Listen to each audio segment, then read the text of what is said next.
Mas Anies, ibunya Arab, bapaknya Arab, kakeknya Arab. Mas Anies nikah dengan WNI keturunan Arab. Menantu Mas Anies, anak Mas Anies, nikahnya dengan Arab lagi. Jadi Mas Anies kalau merepresentasikan Indonesia agak kurang ke-Indonesiaannya.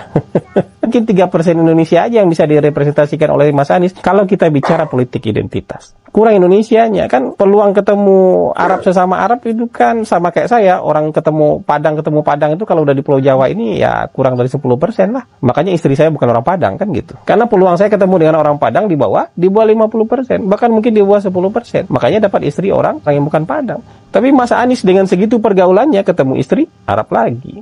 Anaknya ketemu suami Arab lagi. Anies keturunan Yaman.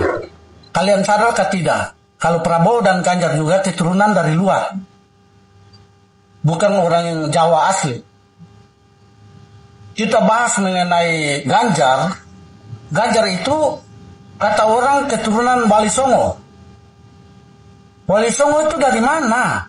Anda tahu atau tidak? Wali Songo itu keturunan Arab yang datang ke Indonesia untuk siarkan agama Islam. Terus itu asli Indonesia, asli Jawa. Sekarang kita bahas tentang Prabowo ya. Kita ambil silsilah Prabowo, tapi sebelumnya saya minta maaf, bukan bermaksud menyinggung suku atau ras, tapi saya hanya menjabarkan komentar ini tentang Anies orang Yaman. Kita ambil silsilah Pak Prabowo dari keturunan ibunya. Ibunya Prabowo itu dari Manado, sedangkan silsilah orang Manado itu dari suku Minahasa. Dan menurut peneliti ALC Beckman dan MB Van der Jack, orang Minahasa berasal dari ras Mongol Ceploi yang memiliki hubungan dengan orang Mongol dan Jepang. Saya mau tanya, ciri-ciri orang pribumi yang kalian maksud itu seperti apa? Kalian nyatakan Anies imigran dari Yaman. Salah satu imigran Yaman yang kalian fitnah dan benci itu kakeknya adalah pahlawan nasional. Berjuang kemerdekaan Indonesia sampai sekarang kalian hidup tanpa penjajah dari negara luar.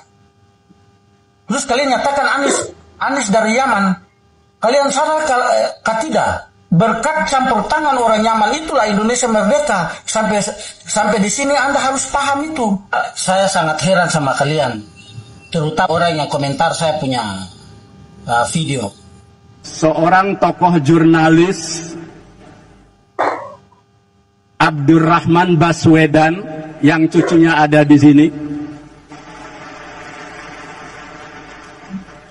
Dia seorang pejuang, jiwa keindonesiaannya melebihi dari apa yang takarannya semestinya. Dia selalu pakai blangkon dan baju atau pakaian Jawa dengan bahasa Surabaya yang medok. Dia yang menggerakkan kekuatan masyarakat Arab untuk bersatu, perjuangan dan memperjuangkan Indonesia merdeka. Bahkan dia menjadi leader bersama Agus Salim, Rashidi,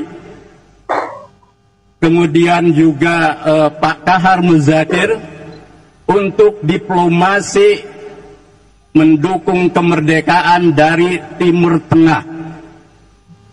Bahkan dia membawa surat dukungan dari Mesir dengan cara menyelamatkan diri di setiap bandara karena saat itu Indonesia diduduki kembali oleh Belanda dan Sekutu.